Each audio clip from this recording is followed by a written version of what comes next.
برایانی بەڕێزم، خوشکانی بەڕێز، ئێمە بەهۆی ئەوەوە کە دەیەها ساڵە وڵاتی ئیسلام بەگشتی داگیر کراوە لەلایەنی دوژمنانەوە، بەڕاستەوخۆ بێیان بە ناڕاستەوخۆ ئێمە داگیر کراوین. وڵاتمان لەلایەن کەسانێکەوە داگیر کراوە کەوا دژمنی ئەم دینەی ئێمەن، دژمنی ملەتی ئێمەن، بۆیان ناکرێت بە یەک جامومان سەر ببڕن و لەناوبەرن. ئەنا هەوڵ ئەدەن ئەوەی پێیان بکرێ، هەوڵ ئەدەن سەرەتای هەموو شتەکان هەوڵ ئەدەن مەفاهیم و مستەڵەحات و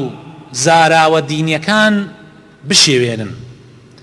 هەر شتێ ببێتە مایە ئەوەی کەوا خەڵکانێک هەڵسن بڵێن نە بۆ داگیرکەر، نە بۆ ئەوانەی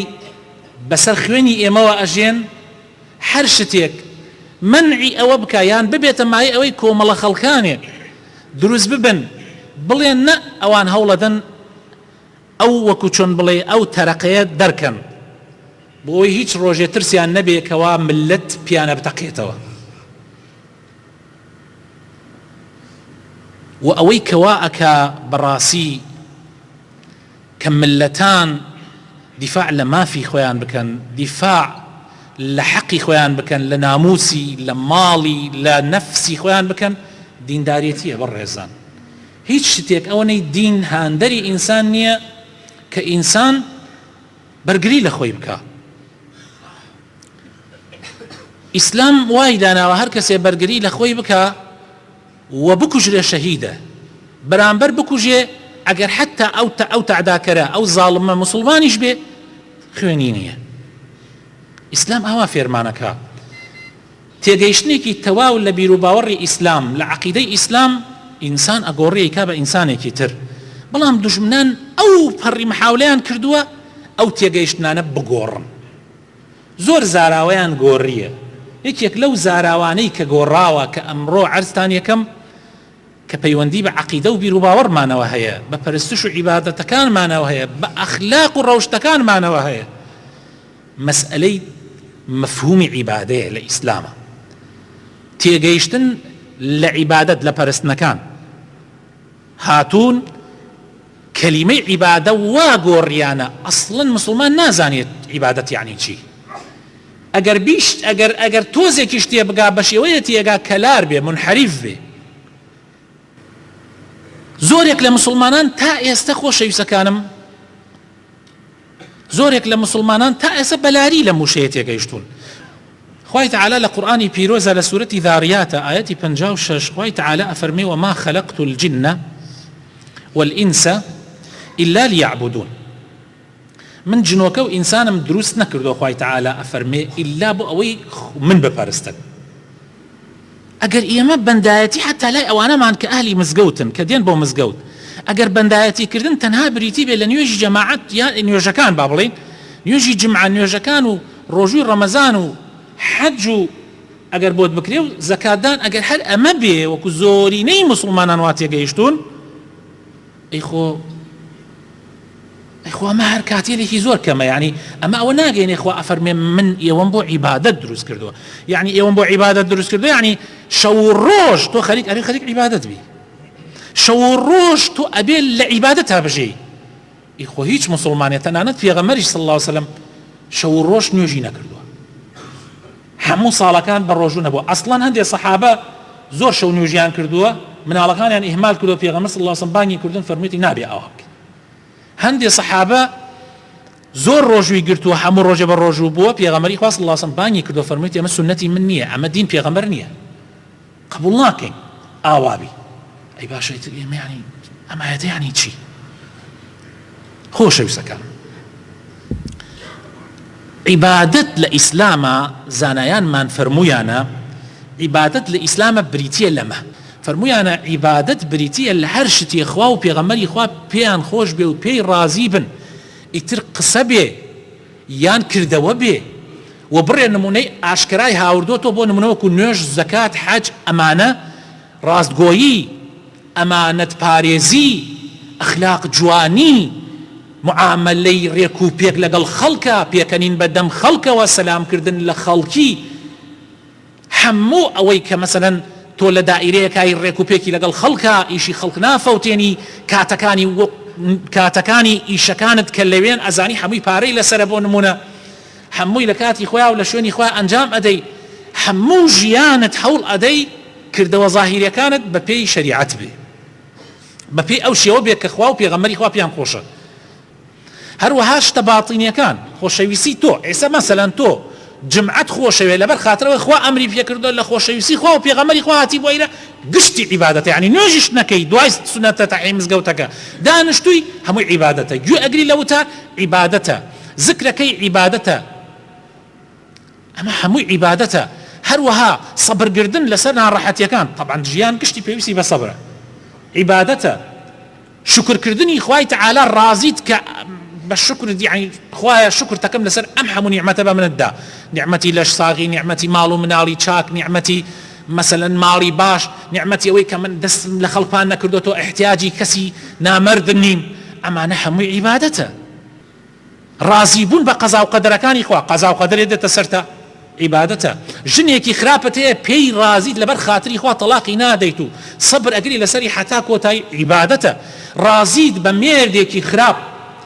کە ئەزیەت تەدا تووڕەیە ئازار تەدا لەبەر خاتری خوا سەبری لەسەر ئەگری ئەڵێ ئەمە خوا ئەمری کردو من چاک بم لەگەڵا با ئەویش خراپ بێ عیبادەتە کوڕێکی خراپەت هەیە کچێکی خراپەت هەیە ئازار تەدەن تۆش سەبریان لەسەر ئەگری عیبادەتە باوکێکی خراپەت هەیە دایکێکی خراپەت هەیە لەبەر خاتری خوای تەعالی تۆ هەڵە بە هەڵەت چارئین ناکەی عیبادەتە شتی عیبادەتە ئەم تێگەیشتنە زۆر جیاوازە لەگەڵ ئەو تێگەیشتنەی پێشوو یعنی تۆ ئەگەر ئاگات لە خۆت بێ هەموو ژیانت تەنانەت براینە خەوت عیبادەتە خواردنت عیبادەتە بەس بەو شێوە بێ کە خوارد مەسەن خەوەکەت بۆ ئەوە بێ کە ئەخەوی لەبەر ئەوەی بەیانی هەڵەسی بۆ عیبادەتەک بۆ نوێژەکەت و هەروەها هەڵەسی کاسبی بکەی بۆ مناڵەکانت عیبادەتە مادام نیەتت ئەوەیە نان خواردن لەبەر ئەوەی نانەخۆی بۆی پشتت ڕاست بێتەوە بتوانی ئەرکەکانی ئیسلام و دیندارێتی و کۆمەلگاکەت جێبەجێ بکەی عیبادەتە دیفاعەکەی لە پێناوی دینتا و لە پێناوی نیشتمانتا دیفاعەکەیت و لە سەنگەرا وەستاوی عیبادەتە ئەمە هەمووی عیبادەتە کەوابوو ئەگەر بە پێی ئەم تێگەیشت نەبێ من و تو ئەتوانین هەموو ژیانمان بکەینە بە عیبادەت بەڵام دوو مەرجی پێویستە مەرجی یەکەم بەڕێزان دوایەوەی طبعا بووینە مسلمان طبعا ئەگەر ئێمە لێرە کاتێک دەڵێن دوو مەرج بۆ مسلمان بەڵام ئەو کەسەی کە مسلمان نەبێ سێ مەرجی پێویستە یعنی یەکەم مەرجێک پێویستە بێت تۆ مسلمان بی ئەگەر مسلمان نەبی خوای تەعالی کردەوەکانت لێ قبوڵ ناکە خوای تەعالی ئەفەرمێ لە قورئانی پیرۆزە ئەفەرمێ ومن يبتغي غير الإسلام دينا فلن يقبل منه يعني آية آل عمران آية 85 فرمو بيقول أم آية أتواني بيقولي هر كسي غيري إسلام بك بدين خوالي قبول ناكا باورد بقرآن هي بمحمد هي صلى الله عليه وسلم بخوا هي خوا وافرمي دعاء أويك بيغمر محمد هات صلى الله عليه وسلم هيج دين قبولني لا إخوة إما بيكو أجين قيتشيكا شريكيش بي قد سباق بي قيتشيكا هيك مشكلة ما لقل كافرانية ما دام شر ما لقل ناكا بلا موكو بلي أما خوالي قبولك خوالي قبولناك شوك آياتي قرآن خوي تعالى لقرآن أفرمي آياتي تريش خوي تعالى أفرمي إنما يتقبل الله من المتقين خوي تعالى عبادة لكسي متقي ورقلي كسي كافر بيه متقية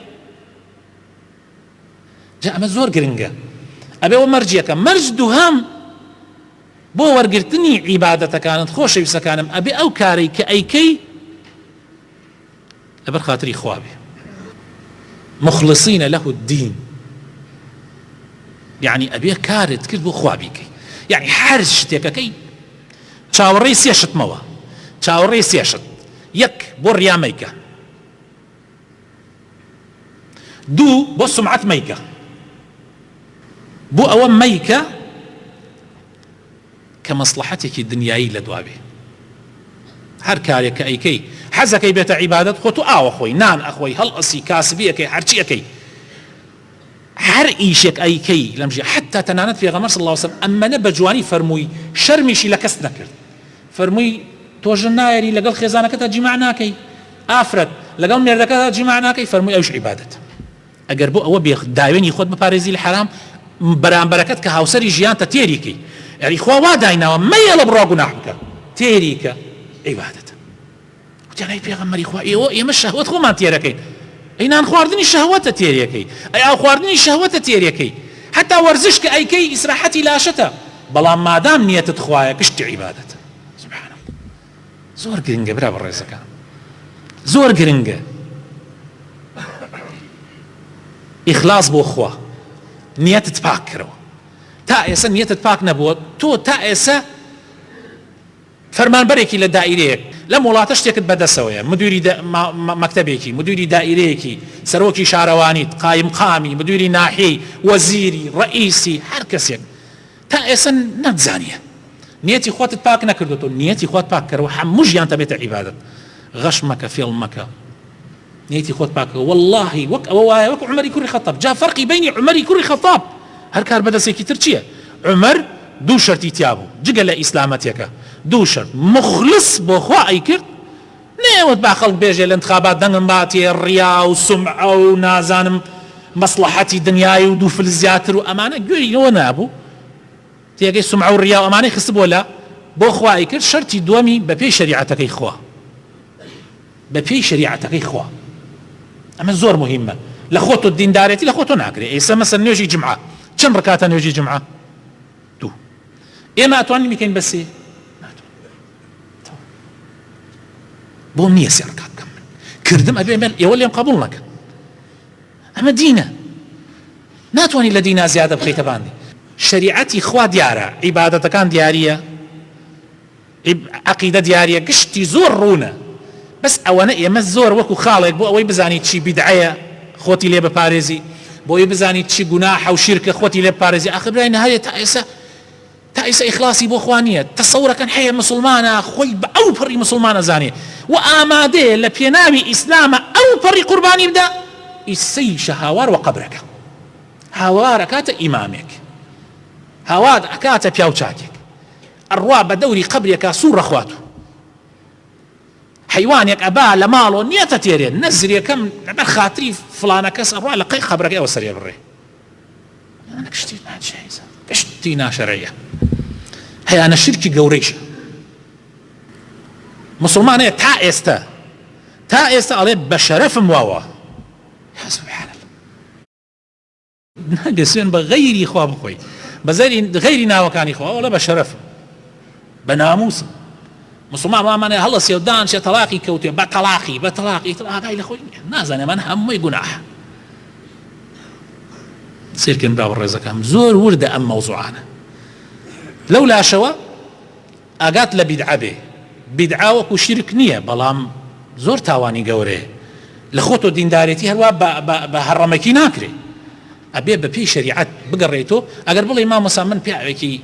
اختیارم یا عشاعرێکم یا بەخوان نەخێنەوارێکم من چوزانم چی بیدعەیە کاکە خۆ مامۆستا هەیە تو آخر بڵێ هەنێ مامۆستا واڵە کاکە خوای گەورە دایناوە ئێستا عەقڵی بە گشتمان داوە بە گشتمان عەقڵی داوە من بمەوێ شتێ بکڕم شتێ بسێنم شتێ بدەمە کرد ئەڕۆم بۆ لای کێ طبعا ئەڕۆی بۆ لای باشترین کەس و هەرزانترین کەس ئێستا من ئەگەر سۆپەرمارکێتێکە بێ لەسەر ئەم جادە جارێ چوم خەڵەتانمی سەیرە بشتێکی وە 500 زیاتر داپێم ئەگەر جاری دووەم بچمەوە ببێ عەقڵم بێعەقڵم ئەبێ من بزانم چییە باشترە و شتێ جوانترە و ئێکسپایر نییە و پاکە و مخلصە کابرا لە ئیشەکەی خۆیان و سعرێکی باشیشی داناوە ئەمە بۆ دنیایی بۆ گشتمان ئەیکەین قەینایی بۆ دینەکە ڕاستە منیش ئەڵێم مامۆسای خراپیش هەیە بەس خۆ خوای گەورە عەقڵی بە تۆ داوا بێت تۆ بڕۆی کام مامۆسا عالمترە شارەزاترە ئەبێ بڕۆی دینەکەت لەو وەربگری ڕەقەم تەلەفۆنەکەیت بالا بێ کاکە بچووکترین شتی ژیانت تەلەفۆنی بۆکە مامۆستای بەڕێز والله شتێکی ئاوایە من حەزم کرد پرست پێ بکەم ئەمە دینە یا دین نییە ئەمە شەرعە یا شەرع نییە والله مسلمانی وا هەیە جاری وا هەیە ڕۆژی یەک جار تەلەفۆن بۆ منەکە جار وایە کاتە دوو جاریش والله قەت بێزار نابم ئەمەنەشم پێ خۆشە ئەو پەڕی چونکە ئەزانم مخلصە بۆ دینەکەی خۆی ئەڵێ مامۆستا من بێزارتم گردم والله بێزار تۆ پرسیار دینەکەی لە من ئەمە واجبی منە ئەمە پێویستە من مەمنونت ببم چونکە تو حەزەکەی لە دینەکەت شارەزابی، منیش خێرم دەسەکەوی. بەس تو بۆ شتە دینەکان پرسیار ناکەی، بۆ دختەر 20 پرسیارەکەی 100 پرسیارەکەی تا دکتۆرێکی باشە دۆزیتەوە بۆ فەقەراتت، بۆ کلیەت، بۆ تووکی سرت، بۆ تووکی سەر ئەڕۆن پرسیارەکە. ئەی بۆ تووکی سەر پرسیارەکەی، بۆ دین پرسیار ناکەی. ئەبی ئاگامان لە خۆمان بێ. داواکارم خوای تەعالی ئیسلاحمان بکە، هیدایەتمان بدە. یا ڕەبی بەردەواممان بکەی لەسەر دیندارێتی. یا ڕەبی لەو کەسانە بین کە خەمی دینەکەمان نەخۆین. یا ڕەبی لەو کەسانە بین کە هەوڵ ئەدەین بە جوانی لە عیبادەت تی ئەگەین، بە جوانی لە دینەکەی تۆ تی ئەگەین. خوایە بمانکەی بە ڕەفیقی پێغەمبەرەکان ومحمد المصطفى صلى الله عليه وسلم، بمانکەی بە ڕەفیقی شەهیدان، بمانکەی بە ڕەفیقی ڕاستگۆیان، بمانکەی بە ڕەفیقی ئەولیا و صالحین و پیاو چاکان. ئامین. هەندێک خەڵک پەیا بوون هەر پەشکەی مسلمانن، برا و کەس و دۆستی ئێمن. ئەڵێ کاکە گیان کەس مەنعی ئیسلامی نەکردێ، ئێوە بۆ یەکجارەتی شتەکان وا گەوراکەنەوە. جاتە مەنعکە،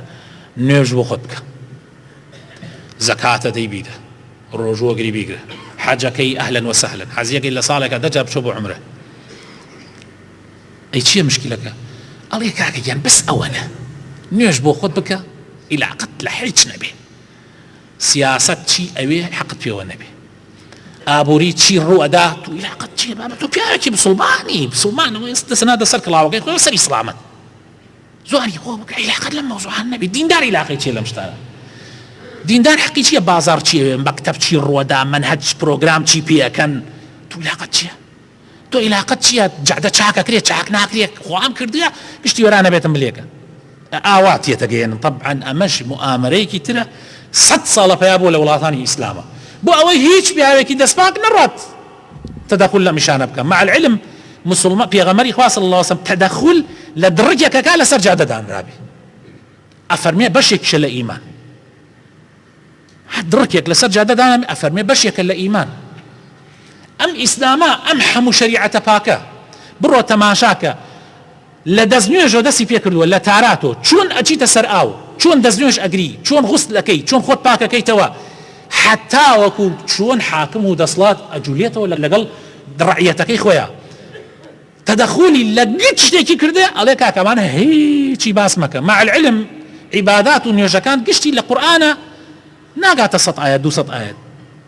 باسکردنی ئەم شتانە. ئەگینا باقی قورئان گشتی باس میراتەکە، باس ئەنواع و ئەشکال ئەحکامی مەحکەمە، ئەحکامی هەموو شتێکەکە. ئەڵێ کاکەوە باس مەکەوە کە ئەنەوە دین ئەوە نییە، دین هەر 4-5 ئاەتەوە بۆ خۆت بڕۆ لە ماڵەداش. ئەمەش تێگەیشتنێکی زۆر هەڵەیە. والله من و تۆ مسلمان ئەو کەسێک کە سەرکردەوانە ئەبێ پیاوێک بە شریعەتی ئیسلام حکم کە، ئەبێ پیاوێک بێ لە شریعەت لایدا من و تو بڵێن کاکە بۆ لا ئەدەی،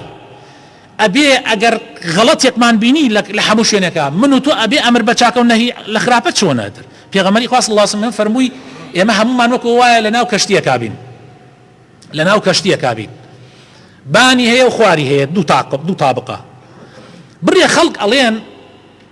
ئەوانەی وا بڵێن لە ژێرۆ دانیشتون، ئەڵێ کاکە گیان ئێمە بۆ هەموو جارێک عقلێک دێتە مێشکێنە، ئەڵێ ئەمە پێغەمبەرە فەرمی صلی الله علیه وسلم بۆ هەموو جارێ ئێمە بڕۆین عەزیەتی ئەوانەی بان بدەین، دۆڵەکەیە بۆین و جلیکانە بۆین و لە بانەوە بڕۆین عەزیەت بخۆین ئاو هەڵکێشین بۆ دەستنوێژ و ئەوانە، نەوەڵا لە ژێر لای خۆمانەوە کونایەکەکەین و تەواو ئاوەکە تێتە بان و تەواو. ئەفەرمی ئەوانەی بان ئەگەر ڕازی ببن ئەمان کونای بکەن، حەقیان ناوێ بڵێ وڵای مە حەقمان چییە کونایەکەن چاویان دەرچێ. ئەخانێ کەسی وا ئەڵێ حەقم چییە کابابی کە خۆت شەخنکی خۆ ئێستا ئەم وڵاتانی ئیسلامیش گشتی خۆ گشتی کەشتیەکە یەکێکی لە شوێنێکە کون بێ کشتی تێ ئاچێ، ئەگەر ژێر تێ بچێ بانش تێ ئاچێ. بۆیە خۆشەویستەکانم مسلمانە بەڕێزەکان ئەم مەفهومە زۆر غەڵەتە. دینی ئیسلام سیاسەتە، بەڵام سیاسەتی پاک درۆ دەلەسەکە نا، اقتصادە، ئابووریە. دینی ئیسلام لایەنی کۆمەڵایەتی ئەبێ بە شێوەی ئیسلام تەرتیب بکرێ، محکەمەکان ئەبێ بە حکمی ئیسلام حکم بکەن، مەکتەبەکان ئەبێ بەسەر شێوازی ئیسلام. من مناڵەکەم بخەم، من ئەڵێم مسلمانم، شەو ڕۆژان لە مزگەوتە لەولا لە مەکتەبە مناڵم ئەوروپی پەروەردە بکرێ، شتیوا چۆنە بێ، شتیوا چۆنە بێ. یعنی خۆ مناڵەکەم ئەی نێرمە ژێر دەسیم ئەو مامۆسا بەڕێزانە خۆ ئەبێ بەپێی دابوونەریت بە مرۆوان ناوێنناوە ئیسلامیان کردێتە دابوونەریت، بەپێی دابوونەریت دەبێ پەروەردەی بکەن بەداخەوە. وا تێگەیەنراوین کە ئەمە نابێ. ئینشاء الله ئەمە ڕاستیەکەیە کە عەرزتانم کردی وادارم خوای تەعالا هەموو لایەکمان هیدایەت بدە.